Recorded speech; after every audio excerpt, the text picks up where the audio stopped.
కూర్చున్నట్లయితే ఈ దిన ఆరాధనలో వాక్య ధ్యానంలోనికి మనం వచ్చాం. దేవుని యొక్క మహాకృప మనకి ఇవ్వబడిన అవకాశాన్ని సద్వినియోగపరుచుకునే ప్రయత్నం చేద్దాం. ఈరోజు దేవుని లేఖనాల యొక్క శ్రేష్టతను గురించి మనం తెలుసుకోబోతున్నాం. బైబిల్ గ్రంథంలో లేఖన శ్రేష్టతను గురించి మనం ఆలోచన చేసినట్లయితే ఈరోజు భూమి మీద చాలా గ్రంథాలు ఉన్నాయి, చాలా రకాలైనటువంటి మత గ్రంథాలు చెప్పబడుతున్నాయి. కానీ జీవ గ్రంథము, పరిశుద్ధ గ్రంథమైనటువంటి దేవుని యొక్క వాక్యము మరి శ్రేష్టమైనదిగా ఎందుకు చెప్పాలి, అందులో ఉండేటువంటి ప్రత్యేకత ఏమిటనే విషయాలను గురించి ఈరోజు మనం తెలుసుకోబోతున్నాం. ఒకసారి కీర్తన 19వ సంకీర్తన 9వ చరణాన్ని మనం చూసినట్లయితే, యెహోవా యందలైన భయము పవిత్రమైనది, అది నిత్యము నిలుచును. యెహోవా న్యాయ విధులు సత్యమైనవి, అవి కేవలము న్యాయమైనవి అన్నారు. ఇక్కడ ఈ మాట చెప్పాలి అని అంటే దేవుని వాక్యము శాశ్వతమైనది అని అంటున్నాడు భక్తుడు. జాగ్రత్తగా గమనించండి. అంటే దేవుని వాక్యపు శ్రేష్టతను గురించి మనం ఆలోచన చేసినప్పుడు దేవుని వాక్యము ఎందుకు శ్రేష్టమైనది, ఈ శ్రేష్టమైనటువంటి భావమే శాశ్వతమైనది, ఈ శ్రేష్టమైనటువంటి భావమే అది నిత్యనూతనమైనది అని చెప్పబడుతుంది. ఉదాహరణకి మీకు అర్థం కావడానికి ఒక మాట చెప్తాను. బైబిల్ గ్రంథము దీని యొక్క ఉనికి కొన్ని వేల సంవత్సరాల నుంచి మనం చూస్తూ ఉన్నాం. మరి ఈ వేల సంవత్సరాల్లో మానవ మనుగడ, మానవ చరిత్ర మార్పులు చెందింది, అభివృద్ధి చెందింది. ఈనాడు మనం ఉపయోగించేటువంటి సెల్ ఫోన్లు ఒక తరం వెనక్కి వెళితే వాళ్ళకి తెలియదు. అలాగే ఒక తరం వెనకాల ల్యాండ్ ఫోన్లు ఉపయోగించారు, వారి ముందు తరానికి వెళితే అవి తెలియదు. అంటే టెక్నాలజీ అనేటువంటిది మార్పు చెందుతూ ఉంది, సమాజంలో మార్పులు వస్తూనే ఉన్నాయి. కొన్నిసార్లు వస్త్రధారణ విషయాల్లో పెద్దవారు పిల్లల్ని అంటున్నప్పుడు పిల్లలు అనే మాట ఏమిటంటే, మీరు ఎప్పుడో పాత మనుషుల కిందే ఉన్నారు, ఇంకా మారలేదు, రోజులు మారుతున్నాయి కనుక మార్పు అనేది సహజము, మీరు మార్పు లేని మనుషులు అనేటువంటి వారిని మనం చూస్తూ ఉంటాం. కొన్ని ఆచారాలు, కొన్ని సాంప్రదాయాలు, కొన్ని వస్త్రధారణలు, కొన్ని ఆహారపు అలవాట్లు సమాజంలో మార్పుకు లోనవుతూనే ఉన్నాయి. ఒక తరం వారు మరొక తరం వారితో మీరు మార్పు లేని స్థితిలోనే జీవిస్తున్నారు అనటం కూడా మనం చూస్తూ ఉన్నాం. అయితే ఇన్ని మార్పు చెందుతున్నటువంటి సమాజంలో ఒక గ్రంథము 2000 సంవత్సరాల నుంచి కూడా మనకి క్రీస్తు ప్రభు వచ్చినప్పటి నుంచి కూడా లిఖితపూర్వకంగా దొరికింది. అంతకు మునుపు కూడా ధర్మశాస్త్రం ఉంది. ఏదేమైనా ఇది చెప్పబడుతున్నటువంటి కీర్తనకారులు చెప్తున్న మాట, యేసు ప్రభు వారు శరీర రీతిగా ఈ భూమి మీదకి రాకమునుపు 1000 సంవత్సరాల క్రితం రాసినటువంటిది. ఇలాగ 1000 సంవత్సరాల క్రితం ఉన్నటువంటి ఈ లేఖనాలు ఎలాగూ నేటికి వర్తిస్తాయి? మార్పు లేనటువంటిది అంటే ఇది పెద్ద పాత సమాచారం అండి. బైబిల్ గ్రంథాన్ని ప్రపంచంలోనే శాస్త్రవేత్తలు అందరూ ఒప్పుకునేది ఏమిటంటే అత్యంత ప్రాచీనమైన గ్రంథము. ఈ అత్యంత ప్రాచీనమైనటువంటి గ్రంథము నేటికి కూడా ఎలా వర్తిస్తుంది అని ఆలోచన చేసినప్పుడు ఇక్కడే ఆ ఉద్దేశం మనకు కనిపిస్తుంది. చదవబడిన వచనంలోనే చరణంలో మనం చూస్తే, దేవుని వాక్యము నిత్యము నిలిచేది, దేవుని వాక్యము శాశ్వతమైనది. Very simple. కనుక దేవుని వాక్యము శాశ్వతమైనది అని ఎందుకు చెప్పబడిందంటే అది నిత్య స్వభావం కలిగినటువంటిది. ప్రతి తరం వారితో మాట్లాడుతుంది, ప్రతి నాగరికతలోనూ మాట్లాడుతుంది. ఎన్ని సంవత్సరాలు అయినప్పటికీ, ఎన్ని వేల సంవత్సరాలు అయినప్పటికీ దాని ఉనికిని కలిగి ఉండటమే ఈ బైబిల్ గ్రంథం యొక్క ప్రత్యేకత. ఈరోజు వాక్యము ఎందుకు ఎంత శ్రేష్టమైనదంటే మన తాతలు పూర్వీకులు చదివారు, వారే ఉద్దేశంతో చదివారో మనం ఇప్పుడు అదే ఉద్దేశంతో చదువుతున్నాం. ఇందులో కొత్తదనం లేదు. అయ్యో కంప్యూటర్ వచ్చేసిందండి, టెక్నాలజీ వచ్చేసింది, ఎప్పుడో ప్రాచీనమైన గ్రంథం ఇప్పుడున్నటువంటి సమాజానికి సరిపోతుందా అంటే ఏ సమాజానికైనా సరిపోయేదే ఈ శాశ్వతమైన గ్రంథం. ఈ గ్రంథాన్ని గురించి ఇక్కడ ఈ శాశ్వతమైన గ్రంథం అని చెప్పేటప్పుడు దీని ఉనికిని గురించి గ్రంథకర్త ఇక్కడ చెప్పిన మాట చూస్తే, యెహోవా యందలి భయము పవిత్రమైనది అన్నారు. ఈ మాట చూడండి. వాస్తవానికి బైబిల్ గ్రంథంలో వాక్యానికి సంబంధించినటువంటి సుమారుగా ఒక 6 మాటలు ప్రాచుర్యంలో ఉన్నాయి. ఈ 6 మాటలు ఏమిటంటే చట్టం అన్నారు, శాసనం అన్నారు, ధర్మశాస్త్రం అన్నారు, ఆజ్ఞలు అన్నారు. ఈ మాటలన్నీ కూడా చాలా చోట్ల పదే పదే ఉపయోగించారు కదా. మనం సామెతల గ్రంథంలోకి వెళితే జ్ఞానం అనే మాట వినిపిస్తుంది. అలా కొన్ని చోట్ల ధర్మశాస్త్రము, చట్టము, ఆజ్ఞలు ఈ మాటలు వినిపిస్తూ ఉంటాయి. ఇలా 6 రకాల్లో భయం అనేది ఒకే ఒక చోట ఉపయోగించిన ప్రాంతం ఇదే. ఈ 9వ చరణంలో ఉపయోగించిన మాట. ఈ భయం అనేది ఏమిటయ్యా అంటే ఏదో దయాన్ని చూసే భయం, మనకి ఇష్టం లేని వస్తువులు చూసే భయం కాదు ఇది. ఈ భయం ఏమిటయ్యా అంటే దేవుని వాక్యానికి చెందినటువంటి భయముగా చెప్పబడుతూ ఉంది. అయితే ఈ మాట మనం చూసినట్లయితే దేవుని వాక్యము శాశ్వతమైనది అని చెప్పటంలో మొదటి భాగం ఏమిటంటే ప్రతి మానవునిలో ఉండేటటువంటి గౌరవానికి అర్హమైనది దేవుని వాక్యం. నీ హృదయంలో ఉండే లోతైన గౌరవం అనేది ఏదైతే ఉందో దానికి అర్హమైనదే దేవుని వాక్యం. ఈ మాటలు చాలా జాగ్రత్తగా వినాలి, నేను వివరిస్తాను. చూడండి, ఈ మాట మనం చెప్పినప్పుడు దేవుని యొక్క వాక్యానికి మనం అందరం కూడా గౌరవించవలసిన ఆవశ్యకత ఎలా వస్తుంది, ఎందుకు ఉంది అంటే శాశ్వతమైనదని అనుకున్నాం కదా. ఈ శాశ్వతమైన దాంట్లో ఇక్కడ గ్రంథకర్త ఏమన్నారంటే భయము అని తెలియపరిచారు. ఈ భయము ఎప్పుడైతే వస్తుందో నీ జ్ఞానం అప్పుడే ప్రారంభమవుతుంది. ఈ శాశ్వతమైనటువంటి వాక్యం పట్ల మనిషి ఆ జ్ఞానాన్ని పొందుకోవాలి, విధేయత పొందుకోవాలి అంటే ద ఫస్ట్ స్టెప్ ఏమిటంటే దేవుని వాక్యము భయంతో ప్రారంభం అవ్వాలి అన్నారు.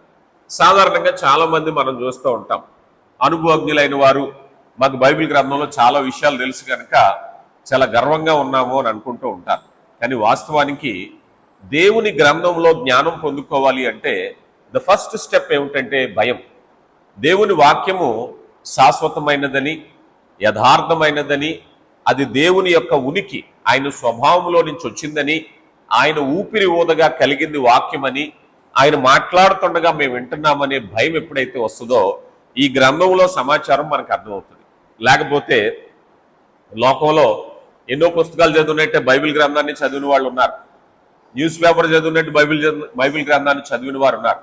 ఎందుకు వారిలో మార్పు రాలేదు, ఎందుకు వారిలో జ్ఞానం రాలేదు అని అంటే భయం అనేది ప్రారంభం కాకపోవటమే. సామెతల గ్రంథంలో మనం ఒక మాట చూస్తాం. సామెతల గ్రంథము 9వ అధ్యాయము 10వ వచనంలో అంటున్నారు, యెహోవా యందు భయభక్తులు కలిగి ఉండుటే జ్ఞానమునకు మూలము, పరిశుద్ధ దేవుని గూర్చిన తెలివియే వివేచనకు ఆధారము అన్నారు. అయితే ఇక్కడ భయపడడం అంటే ఏమిటి, ఈ విషయాన్ని చూద్దాం. భయపడడం అంటే ఏమిటంటే దేవుని మహిమకు భయపడటం. చాలా జాగ్రత్తగా గమనించాలి.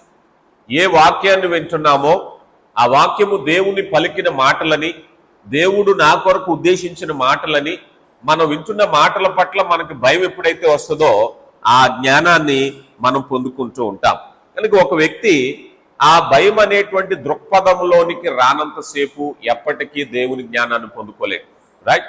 చాలా మందిలో దేవుని వాక్యం అనే భావం యొక్క అర్థం ఏమిటంటే ఏదో దేవుని వాక్యంలో వాగ్దానం ఉంటుంది, దేవుని వాక్యంలో ప్రవచనాలు ఉంటాయి, దేవుడు నాకు ఏ వాగ్దానం ఇవ్వబోతున్నారో అనేటువంటి ఒక ఆలోచన కలిగి ఉంటారు.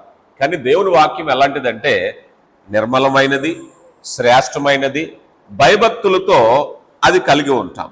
రెండవది, ఈ విషయంలో మనం చూసినట్లయితే దేవుని పట్ల గౌరవం అనేది, దేవుని వాక్యం పట్ల గౌరవం అనేది ఎప్పుడైతే మనకు కలుగుతుందో, భయం అనేది ఎప్పుడు కలుగుతుందో దేవుని మీద కూడా మనకి గౌరవం కలుగుతుంది. జాగ్రత్త గమనించండి, దేవుని వాక్యాన్ని ప్రేమించని వాడు దేవుని ప్రేమించలేడు, దేవుని వాక్యాన్ని గౌరవించలేని వాడు దేవుని గౌరవించలేడు. కొంతమంది మనం చూస్తాం, దేవుని వాక్యానికి నాకు సమయం లేదు కానీ దేవుడు అంటే గౌరవము అని అంటే ఎలాంటిదంటే తల్లిదండ్రుల విషయంలో పిల్లలు నీ మాట వినం కానీ, తల్లి మాట వినను కానీ తల్లి అంటే గౌరవం, తండ్రి మాట నేను ఖాతారు చేయను కానీ తండ్రి అంటే గౌరవం అంటే ఎలా ఉంటుందో ఇది కూడా అంతే. దేవుని గౌరవించాలి అని అంటే దేవుని మాటను గౌరవించాలి. దేవుని మాటను గౌరవించినటువంటి వాడు దేవునిని గౌరవించలేదు. ఈరోజు లోకంలో చాలా ఆరాధనలు, చాలా సహవాసాలు వాక్యాన్ని నిర్లక్ష్యము చేసి మేము దేవుణ్ణి ప్రేమిస్తున్నాము అనుకుంటారు. ఆయన మాట వినకుండా ఆయన ప్రేమించలేరు. యేసు ప్రభువు వారు యోహాను సువార్తలో అంటారు, నన్ను ప్రేమించువాడు నా ఆజ్ఞలను గైకొనును అంటారు.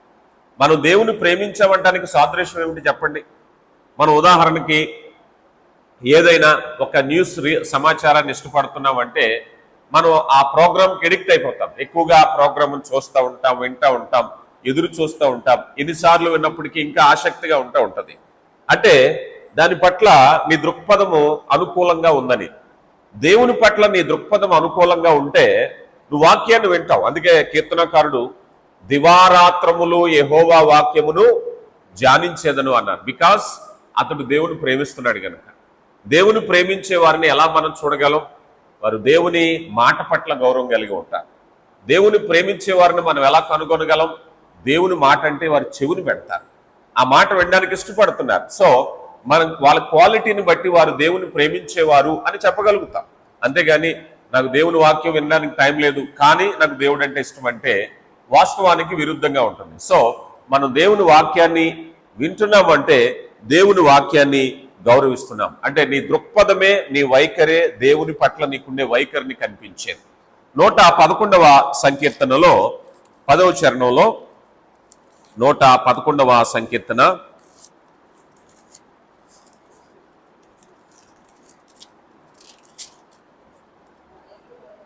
యెహోవా యందలి భయము జ్ఞానమునకు మూలము, ఆయన శాసనములు అనుసరించున్న వారందరూ మంచి వివేకము కలిగిన వారు అన్నారు.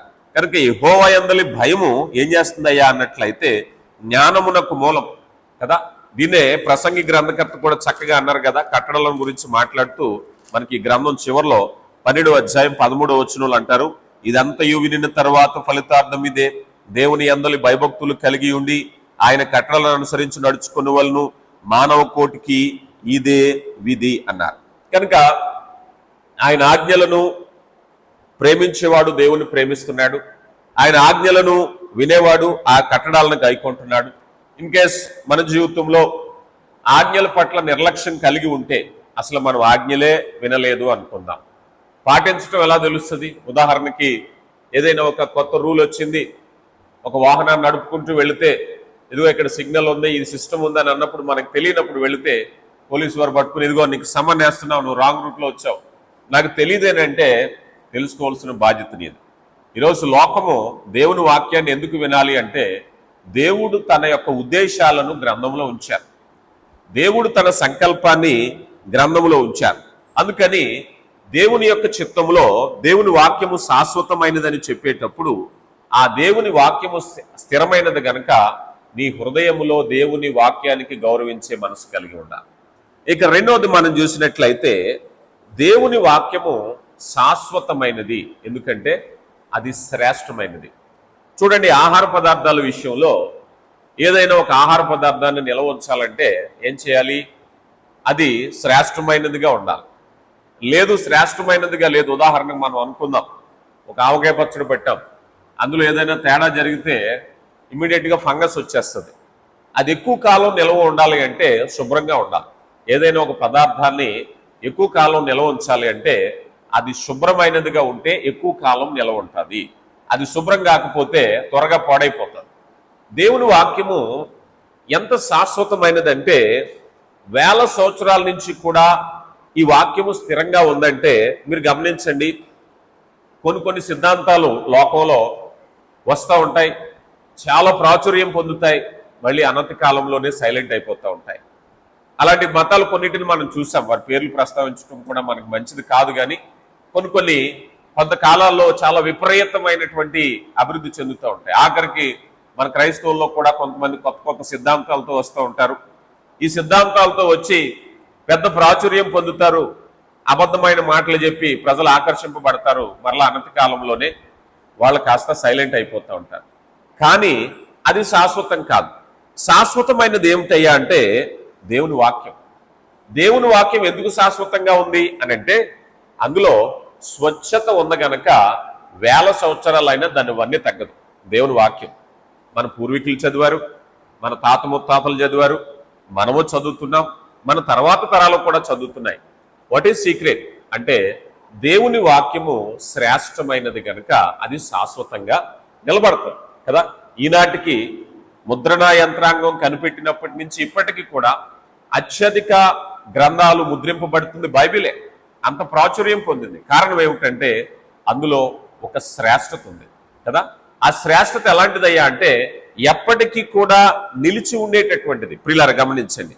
అయితే దేవుని వాక్యపు ఈ శ్రేష్టత ఎక్కడి నుంచి వచ్చిందని అంటే దేవుడు అందులో పవిత్రతను జోడించారు. ఏమున్నాయి ఆ మాటల్లో? పవిత్రమైన మాటలు, యథార్థమైన మాటలు.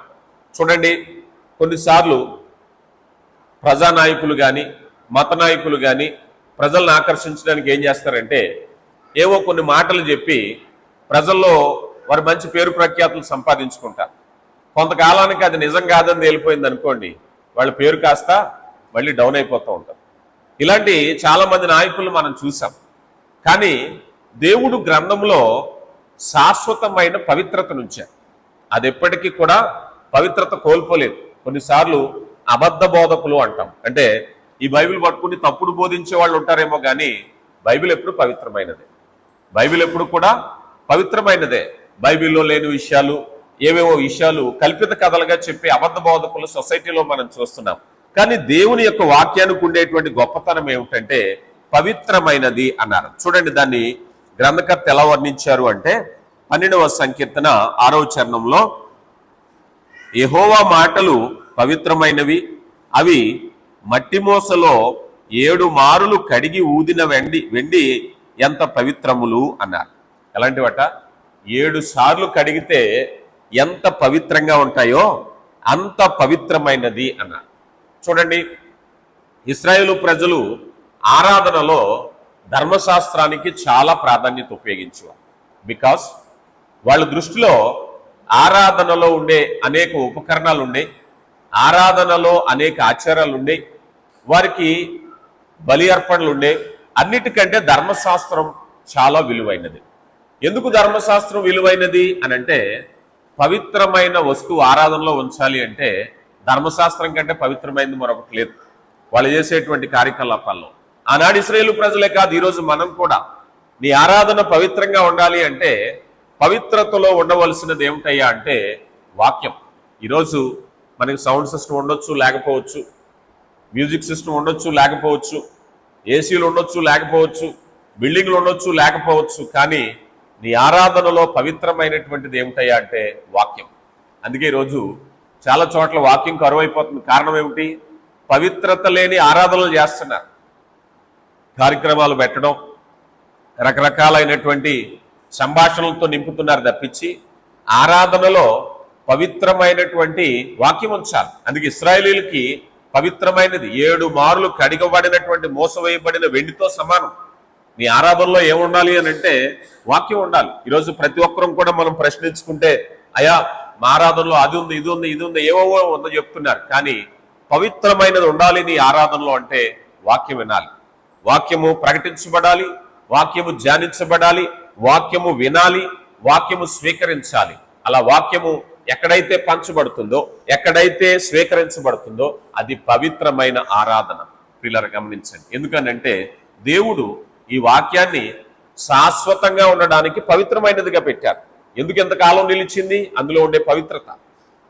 అందులో ఉండే పవిత్రత మనుషుల గొప్పతనం కాదు. ఎంతో మంది బోధకులు వస్తున్నారు, కొంతమంది మంచి బోధకులు అనిపించుకుంటున్నారు, కొంతమంది అబద్ధ బోధకులు అనిపించుకుంటున్నారు. మనుషులు బోధకులు తరాలు మారిపోతున్నాయి, కానీ వాక్యము శాశ్వతమైనది. ఎందుకు ఇంత శాశ్వతం అంటే ఇది శాశ్వతంగా ఉండడానికి దేవుడు దీన్ని పవిత్రంగా ఉంచటానికే పవిత్రమైన వాక్యముగా ఉంచారు. 119వ సంకీర్తన 140వ చరణాన్ని కూడా మనం చూస్తే 119వ సంకీర్తన 140వ చరణాన్ని మనం చూసినట్లయితే, నీ మాట మిక్కిలి స్వచ్ఛమైనది, అది నీ సేవకునకు ప్రియమైనది అన్నారు. ఎలా ఉందంటే అది మిక్కిలి స్వచ్ఛమైనది. ఒక మాటలో చెప్పాలి అంటే ఆ స్వచ్ఛత ఎలా వచ్చిందని చెప్పటానికి ఆయన స్వభావానికి విరుద్ధమైన ఒక మాట కూడా బైబిల్ గ్రంథంలో ఉండదు. బికాస్ ఈ వాక్యము తర్వాత మనల్ని తీర్పు తీర్చేది. ఈ వాక్యంలో మనం అనుకుందాం, చాలా మంది వాక్యాన్ని తప్పుపట్టుకునే ప్రయత్నం చేశారు. ఈ వాక్యంలో ఏదైనా నేరం ఉందనుకుందాం, అప్పుడు ఏం చెప్తారు? రేపు ఆ దేవుడు రేపు తీర్పు తీస్తారన్న వాక్యం తీర్పులో కూడా నేరం ఉంటుందా అని మనం చెప్పగలుగుతాం. అలా చెప్పే అవకాశం లేకుండా దేవుడు ఎక్కడా కూడా లోపము లేనిదిగా దేవుని వాక్యాన్ని ఇచ్చారు. ఈరోజు మన రాజ్యాంగాన్ని, ఐపీసీని మీరు చూడండి. ఐపీసీలో ఎక్కడైనా చిన్న చిన్న లూప్ హోల్స్ ఉంటే నేరస్తులు అందులో తప్పించుకుంటూ ఉంటారు. అందుకని ఏమంటాం, ఇదిగో న్యాయ వ్యవస్థ లోపభూయిష్టం అయిపోయింది, దాన్ని సరిచేయాలి, చట్టాలు మార్చాలి, పలానా చట్టం వల్ల చాలా మంది తప్పించుకుంటున్నారు కనుక ఆ చట్టాన్ని మార్చాలని పార్లమెంట్ ఎన్నో చట్టాలను మారుస్తూ ఉంటది, కొత్త వాటిని తీసుకొస్తూ ఉంటది, పాత వాటిని తొలగిస్తూ ఉంటది. కానీ దేవుని వాక్యము 2000 సంవత్సరాలకు పూర్వం నుంచి కూడా మన దగ్గర ఉంటున్నా ఎక్కడ కూడా అమెండ్మెంట్ అనేది లేదు. కారణం ఏమిటంటారు? మార్పు అనేది లేదు. కారణం ఏమిటంటారు? అయ్యయ్యో ఈ వచనంలో, ఈ గ్రంథంలో, ఈ అధ్యాయంలో ఈ వచనం మారిస్తే బాగుండు, ఈ అధ్యాయం మారిస్తే బాగుండు, ఈ పుస్తకాన్ని మారిస్తే బాగుండు అనే ఆలోచన ఎప్పుడైనా ఎవరికైనా వస్తుందా? రాదు. కారణం ఏమిటంటే దేవుడు శాశ్వతమైనదిగా ఉండడానికి వాక్యాన్ని ఇచ్చారు. ప్రియులారా గమనించండి. అందుకని ఈ శ్రేష్టతలో ఏ మాట వచ్చినా దేవుని స్వభావానికి విరుద్ధంగా రాలేదు. ఎక్కడైనా చదివేటటువంటి వారు దేవుడు అక్కడలా ఎందుకు చెప్పారు, ఇక్కడెలా ఎందుకు చెప్పారు, అక్కడికిక్కడికి ఎందుకు వ్యత్యాసం ఉంది, అయితే ఇలా చేయొచ్చా, అలా చేయకూడదా, ఇక్కడ చేయమని చెప్పారు, ఇక్కడ చేయొద్దని చెప్పారు, ఇలాంటి కన్ఫ్యూజన్స్ లేకుండా శ్రేష్టమైనదిగా ఉంచారు కనుక మానవులు దానికి లోబడుతున్నారు, దాన్ని ధ్యానిస్తున్నారు. ఇంకా ఈ గ్రంథము మానవ సమాజంలో మనుగడ సాధిస్తుంది అని అంటే ఆ స్వచ్ఛత, ఆ పవిత్రత. ఇంకా రాబోయే తరాల్లో ఈ భూమి ఎన్ని వేల సంవత్సరాలు ఉన్నప్పటికీ కూడా అప్పటికీ కూడా ఈ గ్రంథము శ్రేష్టమైనదిగానే నిలవాలని దేవుడు సంకల్పించారు కనుక ప్రియులరా ఇది శ్రేష్టమైనదిగా మనం చూస్తూ ఉన్నాం. అలాగా ఈ దోషరహితమైనటువంటి వాక్యాన్ని మనం ఇచ్చినప్పుడు మనము ఈ వాక్యము పట్ల శ్రద్ధ కలిగి ఉండాలి. అలాగే ఇక మూడవదిగా మనం చూసినట్లయితే శాశ్వతంగా ఉండడానికి ఆయన చేసినటువంటి రూపకల్పనలో దేవుని యొక్క ప్రణాళిక ఏమిటంటే భూమి మీద ప్రతి మానవుడు కూడా ఈ గ్రంథము చేత తాకబడాలి. రైట్. ఈరోజు వాక్యానికి ఎంత అవకాశం ఇస్తున్నామో ఒకసారి పరిశీలన చేస్తే ఇంత పవిత్రమైన గ్రంథాన్ని దేవుడు మనకిచ్చినప్పుడు దీన్ని చెవిని పెడుతున్నామా, దీన్ని చదువుతున్నామా, దీన్ని ధ్యానిస్తున్నామా అని ఆలోచన చేస్తే దేవుని ప్రణాళికలో ఒక చక్కని మాట మనం చూస్తాం. చూడండి, పేతురు గారు రాసిన మొదటి పత్రికలో 1వ అధ్యాయము 18వ వచనంలో అంటున్నారు, పితృపారంపర్యమైన మీ వ్యర్థ ప్రవర్తనను విడిచిపెట్టినట్లుగా వెండి బంగారము వంటి క్షయ వస్తువుల చేత మీరు విమోచింపబడలేదు గాని అమూల్యమైన రక్తము చేత అనగా నిర్దోషము నిష్కళంకమైన గొర్రెపిల్ల వంటి క్రీస్తు రక్తము చేత విమోచింపబడుతారని మీరు ఎరగరా అన్నారు. చూడండి, ఇక్కడ వెండి బంగారాన్ని కూడా ఏమన్నారు చెప్పండి? క్షయ వస్తువులు అన్నారు. వెండి బంగారం ఏమిటట? క్షయ వస్తువులు అన్నారు. అంటే ఒకనాటికి భూమిలో కలిసిపోయేవే అని దాని అర్థం. మనకు ఆశ్చర్యం అనిపిస్తుంది, బంగారం ఎక్కడ కలిసిపోతుందండి, బంగారం కూడా విలువ లోహమే కదా అని అంటాం. కానీ దానికంటే స్వచ్ఛమైనదిగా, దానికంటే ఎక్కువ కాలం నిలిచేదిగా దేవుని వాక్యం ఉండాలి. బంగారానికైనా ఏదో ఒక రోజు తరుగు వస్తుంది, అవునా కదా? కొంతకాలం ఉపయోగించారనుకోండి బంగారం, మనం కొన్నప్పుడు దానికి ఒక 5 ఏళ్ళు 10 ఏళ్ళు ఉపయోగించి మళ్ళీ షాపుకు పట్టుకెళ్తే ఇంతకాలం ఉపయోగించావు కనుక దీనికి తరుగు తీయాలి అంటారు, అవునా కదా?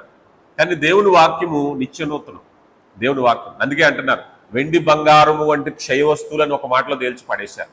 వెండి బంగారం లైవ్ అయిపోతాయి, కరిగిపోతాయి, కానీ దేవుని వాక్యము శాశ్వతమైనది. అదిగు వచనంలో అంటున్నారు, చూడండి, అదిగు వచనంలో అంటున్నారు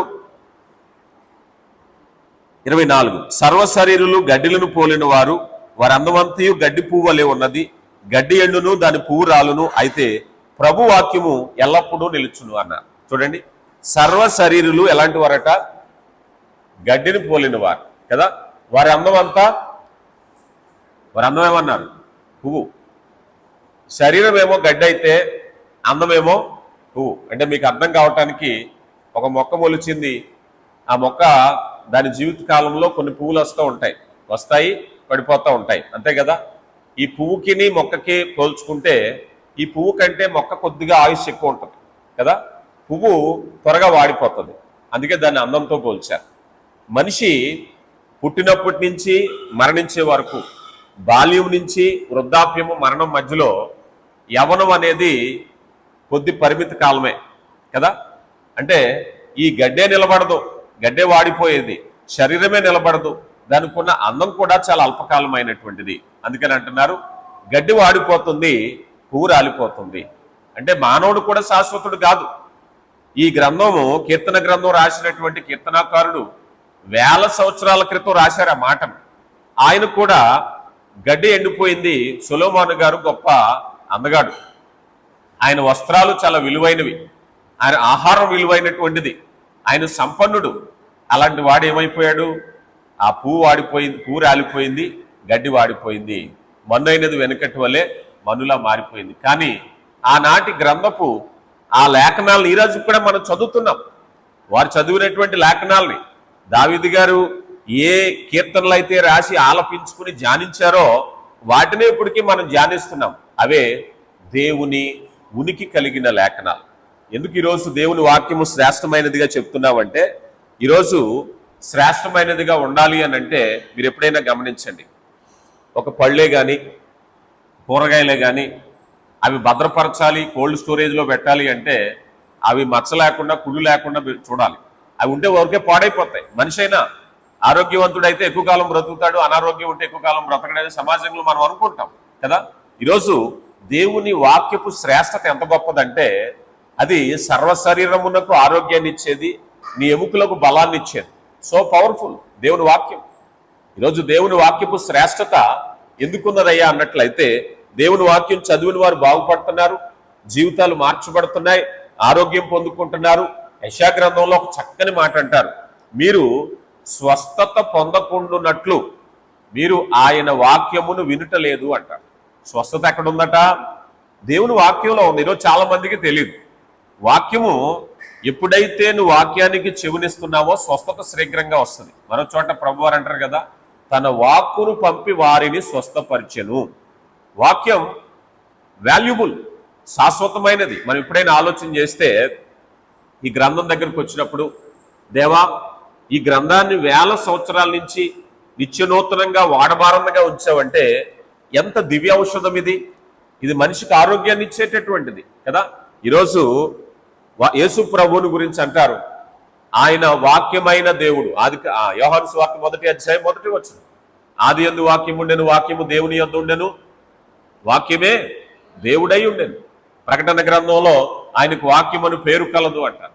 యేసు ప్రభు వారే వాక్యమని చాలా స్పష్టంగా చెప్తుంది. హెబ్రీ గ్రంథకర్త 1వ అధ్యాయంలో, అంచె దినములలో పూర్వకాలం ప్రవక్తల ద్వారా పలికినటువంటి దేవుడు అంచె దినములలో తన కుమారుని ద్వారా మాట్లాడుచున్నారు అన్నారు. తన కుమారుని ద్వారా మాట్లాడడం అంటే వాక్యమే ప్రీషియస్.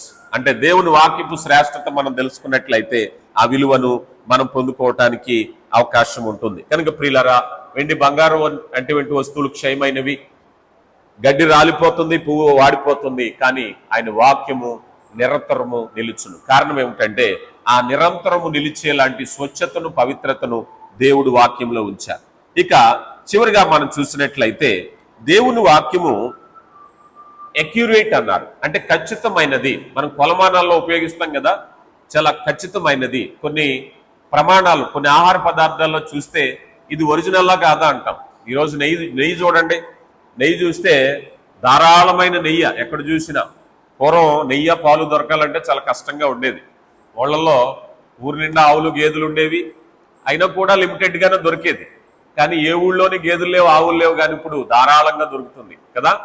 ఒకప్పుడు పాలు పెరుగు ఎవరన్నా చుట్టాలు వస్తే టీ పెట్టాలంటే కష్టమయ్యేది మా చిన్నతనంలో. కానీ ఇప్పుడు అలాగేమీ లేదు. ఒక్క అడుగు అలా పరిగెత్తుకుని వెళ్ళి ఆ దగ్గరలో ఉన్న కిళ్ళికొడి దగ్గరికి వెళ్తే ఫ్రిడ్జ్లో పాలు ఇస్తాడు, మనం కాఫీ పెట్టేసుకోవటమే.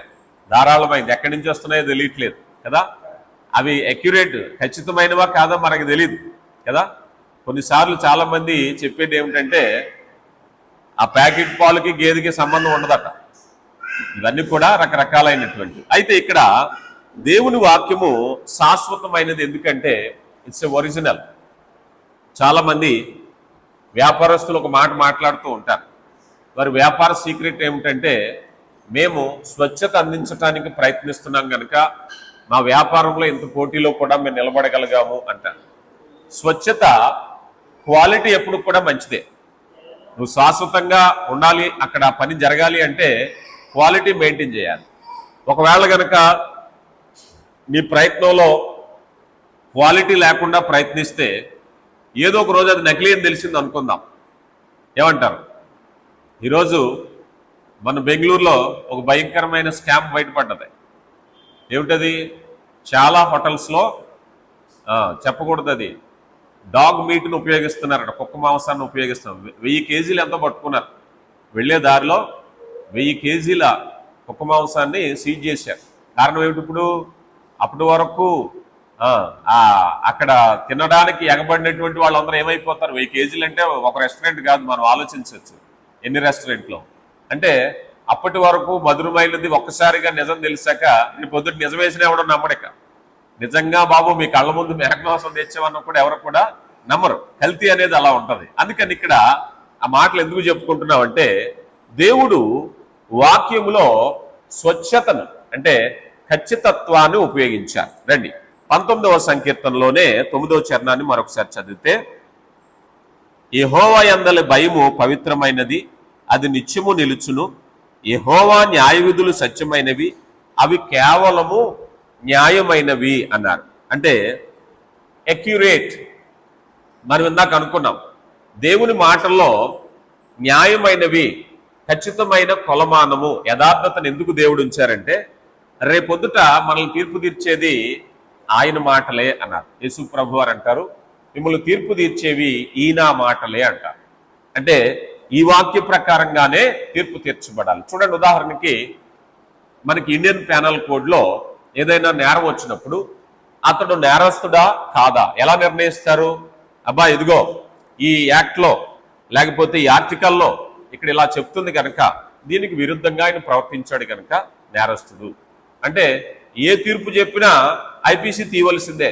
ఐపీసీలో ఏమయ్యా నేను చేసిన తప్పు అయితే ఎక్కడ చూపించు, ఐపీసీలో ఏమని చెప్తుంది అంటారు.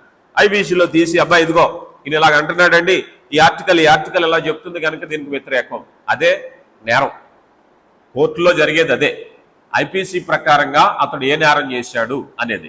అలాగే ఇప్పుడు రేపు తీర్పు దినాన ఇదిగో అబ్బాయి నువ్వు ఈ తప్పు చేసావు కనుక నీ శిక్ష అని అంటే, మనిషి ఒకవేళ తను ప్రశ్నించుకుంటే నాకెవరు చెప్పారండి, నేను ఈ తప్పు చేయొద్దని నాకు ఎవరో చెప్పలేదంటే, చూడు మత్తయి సువార్త ఫలానా అధ్యాయం ఫలానా వచనంలో ఇదే ఉంది రాసి చదవలేదా నువ్వు, తీర్పు ఆ తీర్పే ఉంటది కదా. ఇదిగో ఫలానా పత్రికలో ఈ అధ్యాయంలో ఈ వచనం ఇలా ఉందని నీకు తెలీదా, ఈ పాపాన్ని గురించి ఇలా చెప్పబడింది కదా, ఈ ఆలోచన గురించి దురాలోచన చేయొద్దని చెప్పాం కదా మత్తయి సువార్తలో, చదవలేదా అంటే న్యాయమైనది, అక్యురేట్. దేవుడు ఈ వచనాలను ఇంత శాశ్వతంగా ఉంచడానికి గల కారణం ఏమిటంటే అది శాశ్వతమైనదిగా ఉండాలి అనేది. అలా మరొక విషయం ఏమిటంటే, ఎన్నో విమర్శలు వస్తాయి దేవుని వాక్యం మీద. బైబిల్ గ్రంథం కల్పితమైనదని, అసత్యమైనదని, సరిగా లేదని, నేరాలు చేసి మరొకటి ఏదో ఒక విధంగా బైబిల్ గ్రంథాన్ని లేకుండా చేసే ప్రయత్నం చేస్తున్నారు. కానీ బైబిల్ గ్రంథంలో ఉండేటువంటి గొప్పతనం ఏమిటంటే ఇట్స్ అక్యురేట్. అది స్థిరమైన పునాది మీద కట్టబడినట్టుగా దేవుడు వాక్యాన్ని స్థిరపరిచారు కనుక ఎన్ని విమర్శలైనా తట్టుకుంది. ఒక మాటలో చెప్పాలంటే చరిత్రలో ఏదైనా ఒక గ్రంథం అత్యధిక విమర్శలు తట్టుకుందంటే అది బైబిల్ గ్రంథమే కదా. బైబిల్ గ్రంథం చరిత్ర ఎప్పుడు కూడా సాఫీగా ఏం సాగలేదు. ఎంతో మంది రాజులు ఈ బైబిల్ గ్రంథాన్ని లేకుండా చేసేయాలనుకున్నారు. ఈనాటికి కూడా చాలా దేశాలు బ్యాన్ చేయడానికి ప్రయత్నించాయి. ఈనాటికి మన దేశంలో ఈ బైబిల్ గ్రంథాన్ని చింపుతున్నారు, కాల్ చేస్తున్నారు. కానీ ప్రతులే చింపుతారు మీరు, బైబిల్ గ్రంథం శాశ్వతమైనదే. ఎందుకంటే దేవుడు అంత శాశ్వతమైనదిగా ఉండాలని దీనిని రూపకల్పన చేశారు. అంటే it's a foundation very strong. చూడండి 119వ సంకీర్తనలో 119వ సంకీర్తన 89వ చరణాన్ని మనం చూస్తే, యెహోవా నీ వాక్యము ఆకాశమందు నిత్యము నిలకడగా ఉన్నది అన్నారు కదా. ఎలా పెట్టారట ఆయన ఆ వాక్యాన్ని? నిలకడగా పెట్టారట. 152వ వచనాన్ని కూడా చూస్తే, నీ శాసనములను నీవు నిత్యము స్థిరపరిచితివి, నేను పూర్వము నుండి వాటి వలననే తెలుసుకొని ఉన్నాను అన్నారు. దేవుని శాసనాలను ఏం చేశారట? దేవుడు శాశ్వతపరిచారు. ఎప్పటి వరకు? క్రీస్తు ప్రభు రాకడ వరకు కూడా శాశ్వతంగానే ఉంటాయి. ఎవరో దాన్ని చెదిపేయలేరు, ఎవరో దాన్ని కదిపేయలేరు. ఎందుకనంటే దేవుని వాక్యంలో దేవుని జ్ఞానం ఉంది, ఆయన శాశ్వత చట్టాలు ఉన్నాయి, దాన్ని అక్యురేట్ చేశారు. ఎవరో కూడా దీన్ని తీసివేయడానికి లేదు, అది స్థిరమైనది. అలాగా మరొక విషయం ఏమిటంటే, ఎంత శాశ్వతంగా దేవుడు ఉంచారని చెప్పడానికి మరొక మాట ఏమిటంటే, there is no expiry date. దేవుని వాక్యానికి ఒక ఎక్స్పైరీ డేట్ అంటే ఏమీ లేదు. కొన్ని ప్రవచనాలు మనం చూస్తూ ఉంటాం. ఈ ప్రవచనం ఇది జరిగాక ఇది నెరవేరిపోయినట్టే, ఇది క్లియర్ అయిపోయినట్టే, నో, అలా చెప్పడానికి వీల్లేదు. ఈరోజు ఈ వాక్యాన్ని పరిపూర్ణత అని ఎందుకంటారంటే, కొన్ని మత గ్రంథాలు మనం చూస్తే ఈ గ్రంథంలో విషయాలు అర్థం కావాలి అని అంటే మరో గ్రంథాన్ని చదవాలి. చాలా వరకు మీరు గమనించండి, హిందూ గ్రంథాలు చూడండి, ముస్లిం గ్రంథాలు చూడండి, వాళ్ళ ఆ గ్రంథంలో ఉన్న విషయం అర్థం కావడానికి మరొక గ్రంథాన్ని చదవాలి. కానీ బైబిల్ గ్రంథానికి ఉన్నటువంటి ప్రాధాన్యత ఏమిటంటే, ఈ గ్రంథానికి ఆ పరిపూర్ణత దేవుడు ఇచ్చారు. ఆది కాండం నుంచి ప్రకటన గ్రంథం వరకు ఉన్న విషయాలన్నిటినీ మనం ధ్యానిస్తే అందులో విషయాలు వాటిని గురించి సాక్ష్యం ఇస్తుంది. అందుకే బైబిల్కి బైబిలే సాక్ష్యం, బైబిల్కి బైబిలే రుజువు, బైబిల్కి బైబిలే విట్నెస్. గమనించండి. అందుకని ఈ బైబిల్ గ్రంథానికి ఉండేటువంటి మరొక ముఖ్యమైనటువంటి శాశ్వత గుణం ఏమిటంటే, there is no expiry date.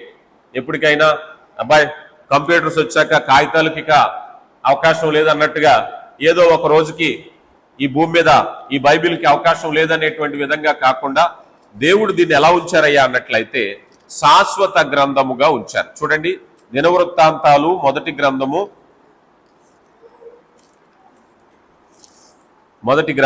16వ అధ్యాయము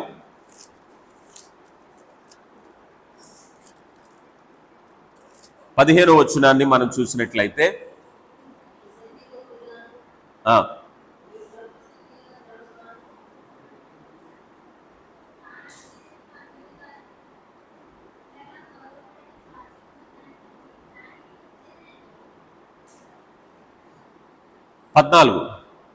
ఆయన మన దేవుడైన యెహోవా, ఆయన తీర్పులు భూమి అందంతటా జరుగుచున్నవి అన్నారు. కనుక ప్రియులారా, ఇక్కడ ఈ మాట మనం చూసినట్లయితే ఈ శాశ్వతమైనటువంటి జ్ఞానాన్ని, అందుకే మత్తయి సువార్త 15వ అధ్యాయంలో 5వ అధ్యాయంలో కూడా ప్రభువారు అంటారు కదా, భూమి ఆకాశము గతించిపోయినను నా మాటలు గతించువు అంటారు.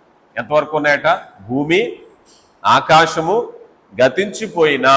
ఈ బైబిల్ గ్రంథంలో ఉండేటువంటి మాటల యొక్క ఉద్దేశం ఏమిటంటే శాశ్వతమైనది. కనుక ప్రియులారా, చివరిగా ఒక మాట చెప్పి నేను ముగిస్తాను, మీరు గమనించండి. దేవుని వాక్యపు శ్రేష్టత, శాశ్వతత్వం అనేటువంటి మాటల్లో మనం 3 విషయాలు చూసాం. మొదటిగా, అది నీ హృదయములో గౌరవాన్ని పొందేటటువంటిదిగా దేవుడు ఉంచారు. రెండవదిగా మనం చూసినప్పుడు అది శాశ్వతంగా ఉంచటానికి దేవుడు అది స్వచ్ఛముగా ఉండడానికి చూశారు. మూడవదిగా, అది ఖచ్చితత్వం, అక్యురేట్ అనేటువంటి దాన్ని ఉంచడానికి చూశారు. కనుక ఈరోజు దేవుని యొక్క కృప మన యందు వర్ధిల్లింప చేయటానికి దేవుడు వాక్యాన్ని స్థిరపరిచారు. నీ ఆరాధన పవిత్రమైనదిగా ఉండాలి అని అంటే వాక్యం ఉండాలి. నీ ఆత్మీయ జీవితం పవిత్రమైనదిగా ఉండాలి అని అంటే వాక్యం ఉండాలి. ఈరోజు వాక్యము చాలా చోట్ల నిర్లక్ష్యం చేయబడుతుంది. వాక్యాన్ని వినటానికి చాలా మంది నిర్లక్ష్యం చేస్తున్నారు. కానీ శాశ్వతుడైన దేవుడు తన వాక్కును మనకి బహుకరించారు. ఆ వాక్కు 7 మారులు కడిగినటువంటి శ్రేష్టత, అది శాశ్వతంగా నిలిచేది. తీర్పు దినం వరకు నిన్ను భద్రపరిచేది, నిన్ను రక్షించేది, నీకు జీవాన్ని కలగజేసేది, ఉదక స్నానము చేత నిన్ను పవిత్రపరిచేది, దేవుని రాజ్యానికి సిద్ధపాటు చేసేది. ఈరోజు నీ జీవితంలో, నీ సంఘంలో ఎంత వాక్యం ఉందో అంత ఆశీర్వాదాన్ని పొందుకుంటాం. వాక్యాన్ని ప్రేమించువారుగా ఉందాం, వాక్యానికి హృదయాన్ని ఇద్దాం. దేవుడు మిమ్మల్ని దీవించును గాక. ఆమేన్, ఆమేన్. ప్రియులారా, ఈ సమయంలో ప్రభు వల్ల కార్యక్రమంలోనికి మనం వెళ్తున్నాం.